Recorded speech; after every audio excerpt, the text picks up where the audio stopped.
కన్యా రాశి వారికి ఆగస్టు 1వ తేదీ నుంచి మంత్ ఎండింగ్ వరకు ఎలా ఉండబోతుంది? అందులో కన్యా రాశిలో ముఖ్యంగా ఉత్తర 2, 3, 4 పాదాలు, హస్తా నక్షత్రము, చిత్తా నక్షత్రం ఉంటాయి. మరి ఈ నక్షత్రాల వాళ్ళు ఎటువంటి జాగ్రత్తలు తీసుకోవాలి? ఓవరాల్గా కన్యా రాశి వారికి ఎలా ఉండబోతుంది? ఏ దేవతారాధన చేసుకోవాలి?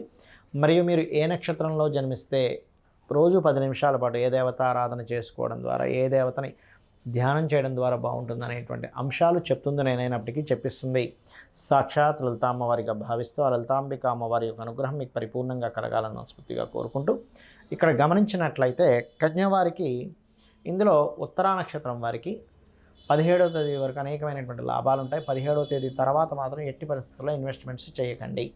ఉత్తర 2, 3, 4 పాదాలు ఉంటాయి. ఇందులో హస్తా నక్షత్రం వారు 1వ తేదీ నుంచి 5వ తేదీ వరకు అప్పుల విషయంలోని, వివాహ నిర్ణయాల విషయంలోని, పార్ట్నర్షిప్స్ విషయంలో ఎటువంటి నిర్ణయాలు తీసుకోకూడదు. సామాజిక విషయాలు కూడా కొంత జాగ్రత్తగా ఉండాలి.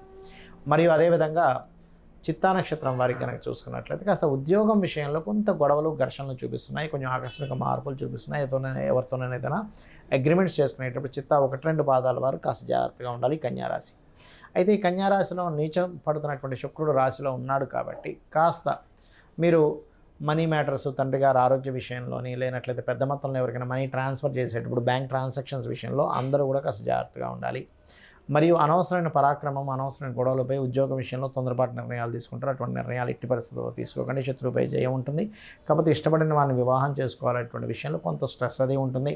కాకపోతే మీకు ఉద్యోగ సంబంధించిన విషయంలో బాగుండాలి అంటే కనుక మీరు కుజగ్రహం దగ్గర దీపారాధన చేయడము, గోవులకి క్యారెట్స్ తినిపించడము, ఓం మాణిక్య మకుటాకార జానుద్వై విరాజితాయ నమః అనే మంత్రం చేయండి.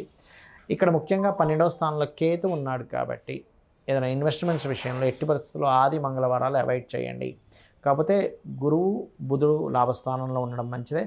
దీనివల్ల ఏంటంటే కొంచెం వ్యాపార సంబంధించినటువంటి విషయాలలో ఖచ్చితంగా లాభదాయకంగా ఉంటుంది. అందులో ఎటువంటి సందేహం లేదు. ఇక మీరు నిత్యము చేయవలసిన దేవతారాధన వెంకటేశ్వర స్వామి యొక్క ఆరాధన చేయండి. అన్ని విధాలా మీకు బాగుంటుంది. ఇందులో 3 గ్రహాలు ప్రధానంగా ఈ నెలలో మారుతున్నాయి. ఆ 3 గ్రహాలు ఏమిటేమిటి అని చెప్పి చూసుకుంటే, బుధుడు బుద్ధికి, కమ్యూనికేషన్స్కి, షేర్ మార్కెట్కి, విద్యా సంబంధించిన వాటికి కారకునైనటువంటి బుధుడు 6వ తేదీ, ఆగస్టు 6వ తేదీ గురువును వెళ్ళి మీట్ అవుతున్నాడు. ఇది చాలా అద్భుతమైనటువంటి సమయం చెప్పాలంటే. ఇక్కడ నుంచి ఎవరైనా అంటే మీ జన్మజాతకంలో 4th హౌస్ రిలేటెడ్ అనుకూలత ఉంది అంటే చదువు విషయంలో, భూ సంబంధించిన విషయంలో అనుకూలుతున్నప్పుడు ఈ బుధ గురువుల యొక్క కలయిక కర్కాటకంలో జరుగుతున్నప్పుడు చేసుకోవడం చాలా మంచిది. 6వ తేదీ నుంచి దాదాపు 25 రోజులు ఉంటుంది అక్కడ. అలాగే రవి 17వ తేదీ నుంచి రవిని వెళ్ళి మీట్ అవుతాడు, కేతువుని వెళ్ళి మీట్ అవుతున్నాడు. సో 17 తర్వాత చేసేటువంటి ఉపాసనా సంబంధించినవి, అందులో ముఖ్యంగా మేషం వారికి, ధనస్సు వారికి ఇంకా మంచిది చెప్పాలంటే, ఉపాసనా మార్గంలో వెళ్ళేటువంటి వారికి. ఇక శుక్రుడు 2వ తేదీ నుంచి కన్యారాశిలోకి వెళ్తున్నారు కాబట్టి యూనివర్సల్గా అందరూ కూడా కొంచెం స్త్రీల విషయంలో, ఓ స్త్రీమూర్తిని బయటికి పంపించే విషయంలో ఇటువంటి విషయాల పట్ల కాస్త జాగ్రత్తగా ఉండాలి. అయితే మనం నక్షత్రం చెప్పుకుంటున్నాం కాబట్టి ఇందులో ఒక చిన్న విషయం చెప్తాను. ఇప్పుడు చూడండి, అశ్విని, మక, మూల నక్షత్రాలు ఉన్నాయనుకోండి.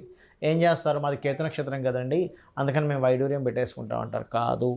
ఎందుకంటే అది కేవలం మనశ్శాంతిని మాత్రమే మీకు ఇస్తుంది, గుర్తుపెట్టుకోండి.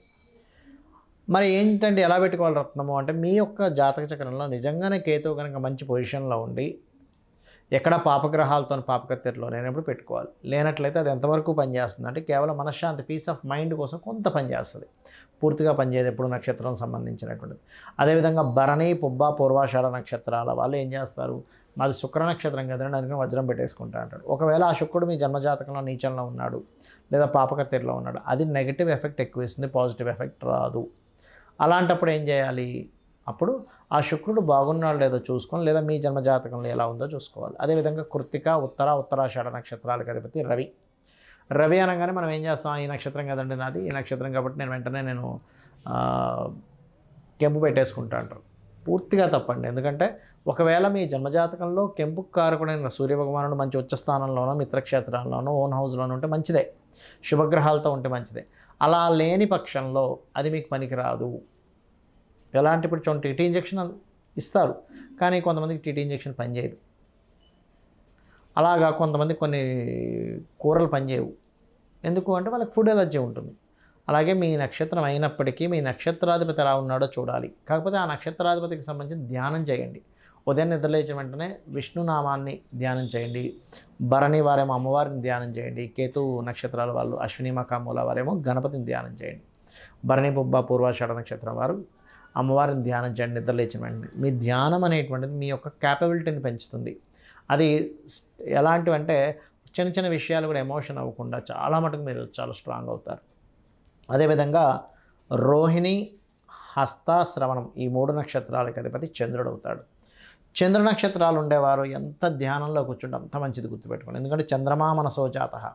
ఇక్కడ చాలామంది ఏం చేస్తారంటే చంద్ర నక్షత్రం కదండి నేను ముత్యం పెట్టేసుకుంటానంటారు. అయితే ఇక్కడ ఎప్పుడు కూడా ముత్యం పెట్టుకోవడం వల్ల కొంచెం మనశ్శాంతి వస్తుందేమో, కానీ అది మీకు బాగోనట్లయితే అదే మనశ్శాంతి మిస్ అయ్యే ఛాన్సెస్ కూడా ఉంది. అంటే నీచ స్థానంలోనో పాపగ్రహాలతోనో ఇంకా రాహుతో కలిసి ఉండడము, శనితోనో కలిసి ఉండడము, అది నీచం ఉండడం, నీచం ఉండి మళ్ళీ నీచభంగ రాజయోగం అయితే చాలా మంచిది, అందులో ఎటువంటి సందేహం లేదు.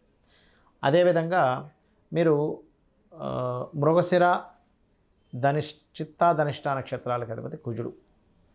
అయితే ఈ యొక్క చంద్ర నక్షత్రాలకు అధిపతి అమ్మవారు ధ్యానం చేసుకోవడం, అన్నపూర్ణ అష్టకం చదువుకోవడము, ఓం రాజరాజేశ్వరి దేవి అని నమః ధ్యానం చేసుకోవడం మంచిది. అయితే ఇప్పుడు కుజ నక్షత్రాల దగ్గరికి వచ్చినట్లయితే మృగశిర, చిత్త, ధనిష్ట నక్షత్రాలకు అధిపతి కుజుడు అవుతాడు. కాబట్టి మీరు స్కందుడిని ధ్యానం చేయాలి. ఉదయం నిద్ర లేచిన వెంటనే ఓం స్కందాయ నమః అని నామస్మరణ చేయండి. అదేవిధంగా మీరు మరొక విషయం ఏంటంటే, మీకు తెలియక ఏమండి మాది కుజ నక్షత్రం కదా పగడం పెట్టేసుకుంటా అంటాం. పగడం పెట్టుకోవడం వల్ల ఎవరైనా సరే కాస్త ధైర్యం లేని వాళ్ళకి ధైర్యాన్ని ఇస్తుంది. కానీ కొంచెం కుజుడు కనుక పాడైనట్లయితే అనవసరమైనటువంటి గొడవల్ని, అనవసరమైనటువంటి కోపద్వేషాలను ఎక్కువ ఇస్తుంది. ఏది కుజుడు పాడైతే అందరికీ అనట్లేదు, కానీ మీకు కుజుడు మంచి పొజిషన్లో ఉన్నాడు, ఆయన ధనయోగాన్ని ఇచ్చే దాంట్లో ఉన్నాడు, లాభాన్ని ఇచ్చే దాంట్లో ఉన్నాడు, అప్పుడు మీకు పగడం పెట్టుకోవడం వల్ల ధనలాభాలు అనేవి ఏర్పడతాయి. సో ఒక నక్షత్ర సంబంధంగా అసలు ఏం ధరించాలి, మరలా ఇందులో వేళ్ళకి ధరించేవి మాత్రం ఖచ్చితంగా చూసుకోవాలి. మీరు హారం రూపంలో మెడలోనో లేకపోతే గాజుల రూపంలో ధరించేటప్పుడు ఏమీ మీరు టెన్షన్ పడాల్సిన అవసరం లేదు, గుర్తుపెట్టుకోండి. ఇందులో ప్రధానంగా పురుషులు కుడి చేయికి, స్త్రీలు ఎడం చేతికి ధరించాలి. ఇప్పుడు రత్నాలు గుర్తుపెట్టుకోండి. ఎందుకంటే మీరు గమనించండి, ఎవరికైనా చెయ్యి అది చూసేటప్పుడు, హస్త సాముద్రికం అది చూసేటప్పుడు స్త్రీలకు ఎడం చేయి చూస్తారు, పురుషులకు కుడి చేయి చూస్తారు. అంటే వాళ్ళ యొక్క భాగ్యం అనేటువంటిది ఈ కుడి చేయి ద్వారా క్రియేట్ అవుతుంది. ఇక్కడ ఉండే రేఖలు మారుతున్న వాటిని హస్త సాముద్రికంలో వాళ్ళు గమనిస్తుంటారు. స్త్రీలకు ఎడం చేతిలో ఉండేటువంటి మార్పుల్ని గమనిస్తారు. ఎందుకు కుడి చేయి చూసింది చెప్పారంటే ఎడం చేతిలో ఉంటుంది వాళ్ళకు ఉండేటువంటిది. అందుకే సహజంగా కూడా పురుషుడికి ఎడం వైపు స్త్రీ ఉంటుంది, శక్తి స్వరూపిణి అనమాట ఆవిడ. అంటే ఆవిడ యొక్క అందుకే మనకి లలితాహాస్త మన అమ్మవారికి సంబంధించినటువంటి వీటిల్లో కూడా చూసుకున్నట్లయితే సౌందర్య లహరిలో కనుక చూసుకున్నట్లయితే శివశక్త్యాయుక్తో యది భవతి శక్త ప్రభవితం అనేటువంటి నామం శ్లోకం ఉంటుంది. అంటే ఏమిటి, అమ్మవారు లేనిదే అంటే శక్తి లేనిదే శివుడు కదలలేడు అనేటువంటిది. కాబట్టి ఏంటంటే స్త్రీలకు అందుకే లెఫ్ట్ సైడ్ చూసుకోవాలి, లెఫ్ట్ సైడ్ ధరించాలి. ఇక ఆర్ద్ర నక్షత్రము, స్వాతి నక్షత్రము, శతభిష నక్షత్రానికి అధిపతి రాహు అవుతాడు.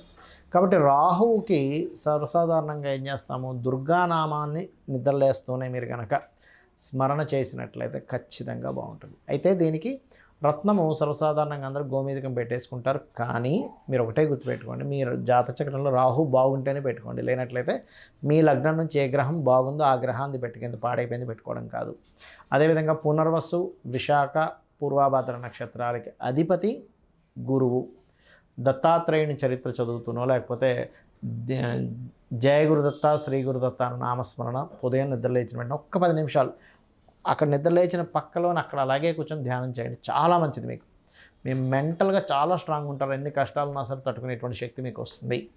అదేవిధంగా మీకు పుష్యమి, అనురాధ, ఉత్తరాభాద్ర నక్షత్రాలకు అధిపతి శని కదా అని వెంటనే నీలం పెట్టుకోవడం కాదు.